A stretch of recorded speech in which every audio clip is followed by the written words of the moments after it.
Muitas notícias nessa segunda-feira e eu prometo que eu te conto tudo em 10 minutos. Prometo, tá? Em 10 minutos eu te conto todas as novidades. Tem novidades sobre Ganso John Kennedy, sobre Copa América. Ah, Gabriel, Copa América? Tá influenciando no Fluminense. Eu não falei que o Fluminense ia se ferrar com isso? Enfim, vamos embora para o giro de notícias.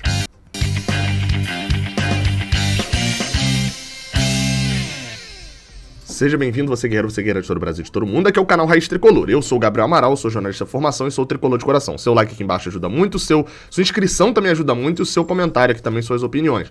E, além disso, um XBET, casa de apostas esportivas que patrocina aqui o Raiz Tricolor. O link tá na descrição. Todo mês tem um sorteio de uma camisa oficial. Quem vai lá, faz um depósito, você se cadastra e deposita muito rápido. Quem vai lá e faz um depósito e manda o comprovante seguindo as regrinhas que estão aqui embaixo na descrição, tá participando do sorteio. Beleza? Vamos embora para as notícias. Bem, como sempre eu começo das mais simples, né, para as mais avançadas. O Fluminense estuda, segundo a reportagem do Netflu, já a contratação de Caio Paulista. Fala, Gabriel, mas essa notícia já tinha acontecido há um tempo. Concordo, mas tem uma atualizaçãozinha importante. O Caio Paulista, que pertence a Tombense, né, clube que tem participação ali de Eduardo Duran, que é o empresário do jogador, e está emprestado da Tombense para o Fluminense. O Fluminense já se adianta pela negociação. Por quê? Porque ele não foi muito bem, né, em 2020, renovou o empréstimo para 2021 sob muitas críticas. Lembro que eu gravei um vídeo aqui, por sinal, sobre isso, falando da renovação de Felipe Cardoso, de Caio Paulista e de um outro jogador que agora eu confesso que eu não lembro. E criticando completamente a possibilidade de renovar Felipe Cardoso, falando que Caio Paulista talvez eu não renovasse, mas não crucificaria muito. Vale a pena você pesquisar para ver esse vídeo. Caio Paulista renovou, jogou bem, se tornou durante ali algum tempo, inclusive, não acho que seja hoje, mas uma peça fundamental do time do Fluminense. Hoje é titular. E o Fluminense já adianta essas negociações para não acontecer como o caso do Dodi, por exemplo, que a gente viu no final do ano passado, chegar no finalzinho do contrato com o jogador valorizado e a negociação já dificultada, obviamente. O Fluminense se adiantando para essa negociação, porque a intenção é de não deixar para a última hora. Qual que é a notícia nova, né, de toda essa questão que o Netflu traz? De que já tem reunião marcada, reuniões até eles usam no plural, já marcadas com os empresários, o staff do jogador, entre diretoria e o staff. Então já tem reuniões marcadas para renovação de Caio Paulista. Esperamos que dê tudo certo, né? E o que é tudo certo, Gabriel? A renovação? Não, a renovação por um preço interessante. Não adianta nada renovar Caio Paulista por R$700 mil por mês, né? O dar tudo certo não é Caio Paulista renovar. É o Fluminense fazer uma boa negociação, esperamos que isso aconteça. Apertei claramente errado, mas você se inscreve, uma lembrançazinha aqui no meio, se inscrever e deixar o like. Eu sei que você já tinha esquecido aí, que talvez você tenha até pulado lá no início, mas vamos para outra notícia, que é sobre John Kennedy. Essa é bem rapidinha também. John Kennedy, que foi sem dúvida o pior caso, talvez não tem informação total dos outros clubes, mas talvez dos jogadores profissionais aqui dos grandes do Rio de Janeiro, né, e do Botafogo, talvez seja o que teve o pior caso, né? Ficou durante um bom tempo complicado, teve complicações bem sérias, mas graças a Deus já voltou a fazer os trabalhos, já vinha fazendo trabalho de academia e agora já tem treinado com o time sub-23, segundo o GE. Bem, como eu falei, ele já tinha feito atividade na academia, agora já passou para o campo, tá treinando com o time sub-23 para readquirir um ritmo, né, de treinamento mesmo, né? Eu até comentei que eu acredito que ele volte a jogar pelo profissional do Fluminense no início de julho, talvez, né? Volte a ter chances. Enfim, tá recuperando a forma física, foi muito tempo parado, e não é só o tempo parado, né? É o tempo parado com Covid, que a gente sabe que complica muito também. Mais uma notícia, essa sobre ele mesmo, Paulo Henrique Chagas Lima, o Ganso, o Paulo no Fluminense, né? Bem, tá muito próximo de fechar com o Santos mesmo. A informação é do Lucas Musetti, setorista do Santos pela Gazeta Esportiva. Ah, Gabriel, você nunca citou o Lucas Musetti aqui muito e tal. Felipe Noronha, do canal Eu Vim de Santos, recomenda sempre muito o Lucas Musetti, diz que é totalmente confiável. Se Felipe Noronha confia, eu também confio. E ele disse que houve um grande avanço nas negociações para Ganso voltar para o Santos. E que o Santos está disposto a pagar, neste momento, no máximo, 200 mil para ter o jogador.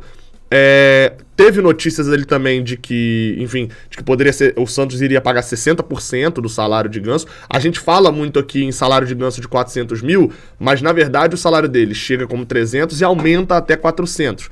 Não é informação, ok? Mas eu imagino que, como é um aumento gradual, o salário dele vai chegar a 400 mil mais perto do final do contrato. Ou seja, hoje Ganso recebe entre 300 e 400 mil do Fluminense, com o Santos pagando 200, ficaria ali por volta de 60% para eles, 400 para a gente.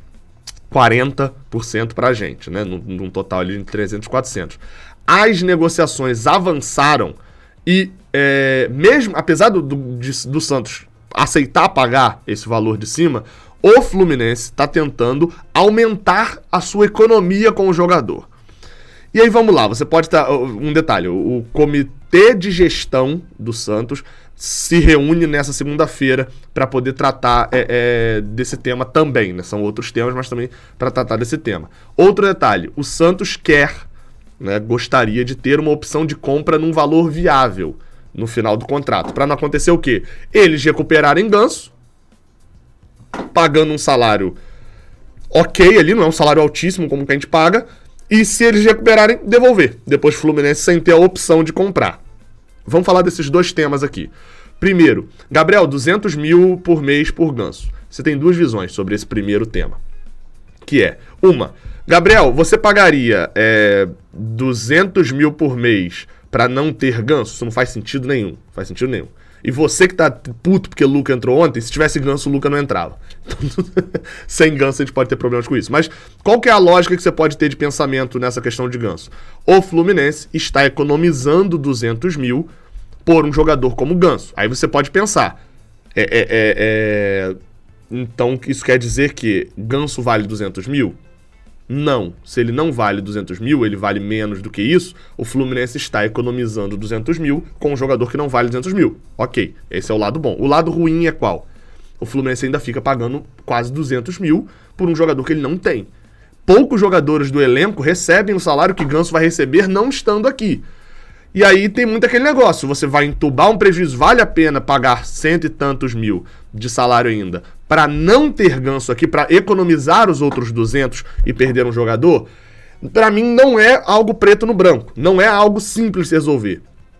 Não é o Santos pagar 70%, 80% do salário, o Fluminense ficar com a fração mínima e se livrar do prejuízo, e também não é o Santos pagar um pouquinho só do salário e deixar a maior parte pelo Fluminense e o Fluminense pagar o jogador sem usufruir. Não é nenhum nem outro. A situação está muito no meio ali termo. E eu compreendo as duas visões. Fato é, o segundo ponto, a opção de compra. Aí o Fluminense não pode dar mole.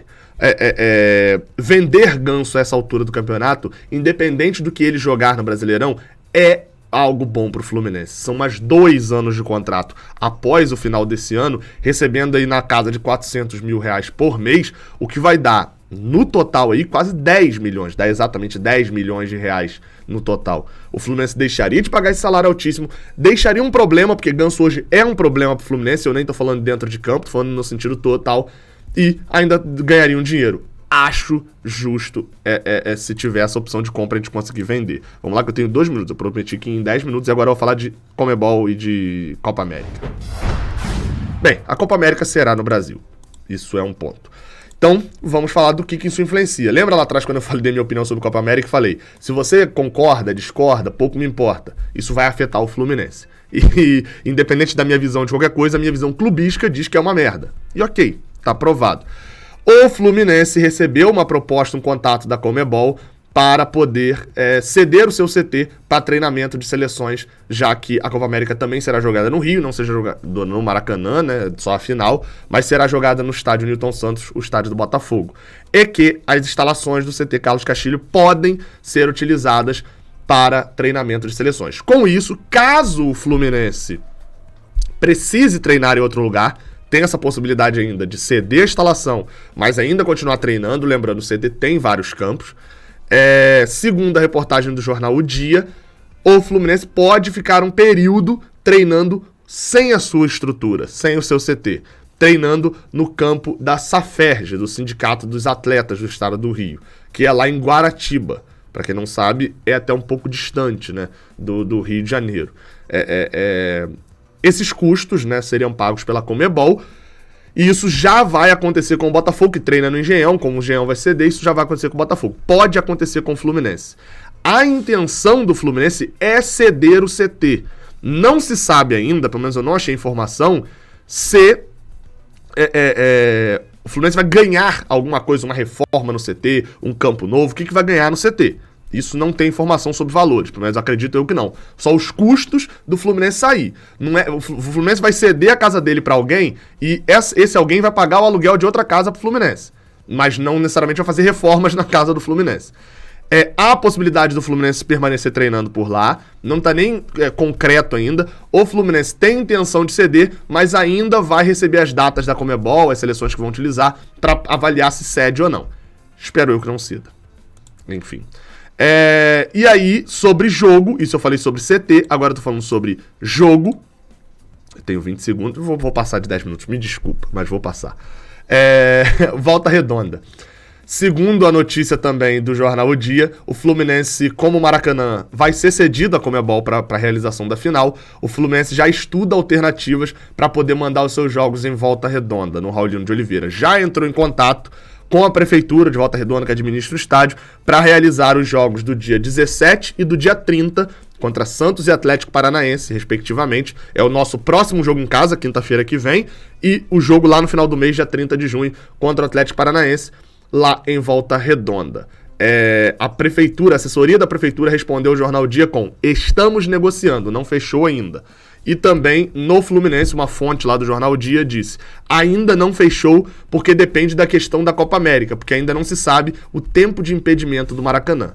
Ou seja, vai haver tempo de impedimento no Maracanã e o Fluminense provavelmente vai ficar não só sem o seu CT, como sem o Maracanã por alguns jogos. Lembrando que esses dois jogos seriam afetados do Fluminense. Ok, mando de campo, não tá fazendo muita questão. É trabalho, é viagem, é tempo. E aí, no momento em que a gente joga quarta e domingo o tempo todo e a gente critica Roger porque ele não consegue dar uma outra visão pro time, né? Não consegue mudar muito o esquema e fazer treinamentos, o Fluminense vai jogar a 100 km, acho, 200 km da cidade do Rio de Janeiro e tem que fazer todo esse percurso de ônibus, porque obviamente não tem voo pra Volta Redonda. Quando eu falei lá atrás da Copa América, independente da opinião e de tudo, era isso. Clubisticamente, a Copa América foi péssima pro Fluminense. Eu tentei avisar. Não que também eu avisar e você concordar mudaria alguma coisa. Mas enfim, péssimo. 12 minutos. Passei 2 minutinhos. Aqui do lado tem 2 vídeos, se você quiser continuar vendo mais. Saudações tricolores, até a próxima. Valeu.